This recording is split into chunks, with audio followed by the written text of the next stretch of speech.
பண்ணணுமோ அந்த லெவலுக்கு ரிவிஷன் பண்ணிக்கோங்க. அடுத்து வந்து மெயினாக வந்து மேக்ஸு. நீங்கள் ஒவ்வொரு சம்மும் எப்படி போடணும்னு ஷார்ட்கட் பார்த்துருந்தீங்கன்னா தயவு செஞ்சு அதை வந்து புரிஞ்சு போடுற லெவலுக்கு மாற்றிக்கோங்க. ஏன்னா கொஸ்டின் எல்லாம் நல்லா ஸ்டாண்டர்டாக கேட்குறாங்க. அப்படிங்கும்போது மேக்ஸ் வந்து உங்களால் எவ்வளோ ஸ்பீடாக போடணும்னு பழகிக்கோங்க. டெய்லி 1 hour தெரிஞ்ச டாபிக்னாலுமே அதிலிருந்து கொஸ்டின் எடுத்து செஞ்சு பாருங்கள். ஷார்ட்கட் மட்டும் எல்லாத்துக்குமே ஹெல்ப் பண்ணாது. அதனால் மேக்ஸை வந்து கொஞ்சம் புரிஞ்சு பாருங்கள்.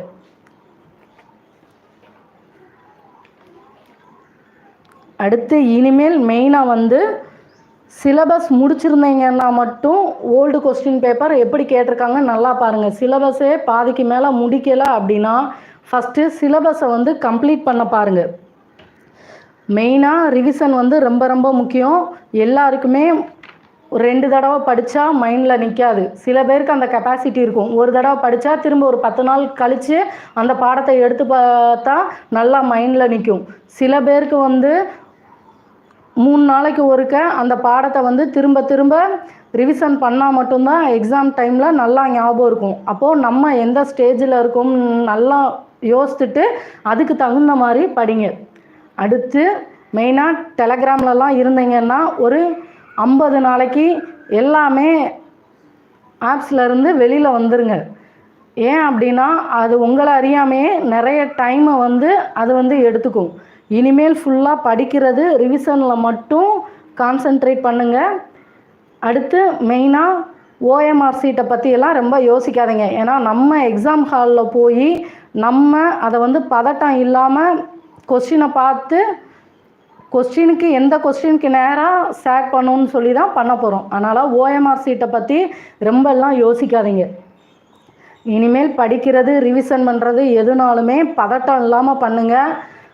நேரம் வந்து ரொம்ப முன்னாடி வந்துடுச்சு. இன்னும் 50 நாள் அந்த மாதிரி தான் இருக்குது. ஏன்னா 60 நாள்னாலுமே 2 மாதம் ஃபுல்லாக படிப்போமானாலாம் நமக்கு தெரியாது. 50 நாள் கணக்கு இருக்குது.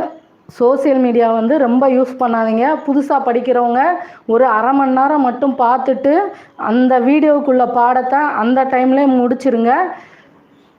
திரும்ப ரிவிஷன் பண்ணுங்கள். படிக்கிறத தெளிவாக படிங்க. திரும்ப ரிவிஷன் பண்ணிக்கிட்டே இருங்க.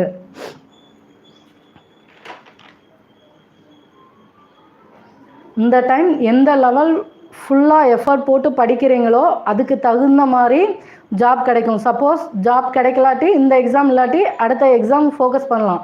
ஆனால் மெயினாக வேலை வாங்கணும்னு ஃபோக்கஸ் பண்ணி படித்தீங்கன்னா நம்மளை அறியாமையே ஒரு பயம் வந்துடும். அதனால் படிக்கிறதுல மட்டும் ஃபோக்கஸ் பண்ணி நல்லா படிங்க. இந்த டைம் இல்லாட்டிலும் அடுத்த டைம் பார்த்துக்கலாங்கிற ஒரு மைண்ட் செட்டில் இருங்க. ஏன்னா நம்ம இங்கே பதட்டம் இல்லாமல் படித்து எக்ஸாமில் பதட்டம் இல்லாமல் எழுதுனா மட்டும்தான் நம்மளால் தப்பு விடாமல் பண்ண முடியும். ஒரு பதட்டத்தோடு பண்ணணும், பதட்டத்தோடு படித்து பதட்டத்தோடு எழுதணும் அப்படின்னா நம்மளை அறியாமலே நிறைய தப்பு பண்ணுவோம். அதனால் பதட்டம் இல்லாமல் நல்லா தெளிவாக படிங்க.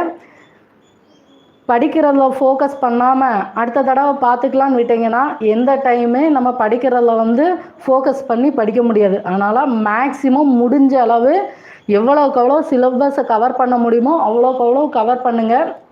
அடுத்து ஹவுஸ் ஒய்ஃப் வேலைக்கு போகிறவங்க இந்த நாள் ஃபுல்லாக நீங்கள் படித்ததை நல்லா ரிவிஷன் பண்ணுங்கள். ஏன்னா இந்த 50 நாளில் இந்த பாடத்தை படிக்கணுன்னெல்லாம் கிடையாது. ஏற்கனவே முன்னாடியே தெரியும். 1 வருஷத்துக்கு முன்னாடியே படித்து முடிச்சிருந்துருக்கணும். இனிமேல் புதுசாக படிக்கிறவங்க வேணால் ஒரு குறிப்பிட்ட டைமை ஒதுக்கி படிக்கலாம். அடுத்த டைம் கண்டிப்பாக வேலை வாங்கிடலாம். ஆனால் ஏற்கனவே படித்தவங்கெல்லாம் ஒரு 4 மணி நேரம் கண்டிப்பாக ரிவிஷனுக்கு ஒதுக்குங்க.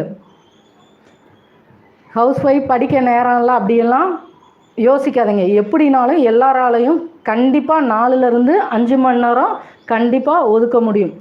கடைசியாக ஒன்று முடிஞ்ச அளவு சோசியல் மீடியாவை அவாய்ட் பண்ணிடுங்க. யார் எப்படி படித்து வேலை வாங்கினாங்கன்னு சொல்லி நிறைய தேடாதீங்க. அதெல்லாம் ஒரு 60 நாளைக்கு மேலே எக்ஸாம் முடிஞ்சதுக்கப்புறம் தேடிக்கலாம். மெயினாக படித்து வேலை வாங்கினவங்க எல்லாம் மேக்ஸிமம் படிச்சுக்கிட்டே இருந்திருப்பாங்க. திரும்ப ரிவிஷன் பண்ணிக்கிட்டே இருந்திருப்பாங்க. அதனால் மேக்ஸிமம் நீங்கள் நல்லா படித்ததை ரிவிஷன் பண்ணிக்கிட்டே இருங்க. இதை மட்டும் மைண்டில் வச்சுக்கோங்க. புதுசாக படிக்கலாட்டிலும் படித்ததை கண்டிப்பாக ரிவிஷன் பண்ணுங்கள். முடிஞ்ச அளவு சிலபஸை வந்து கவர் பண்ண பாருங்கள். நல்லா எக்ஸாம் வந்து எழுதுங்க.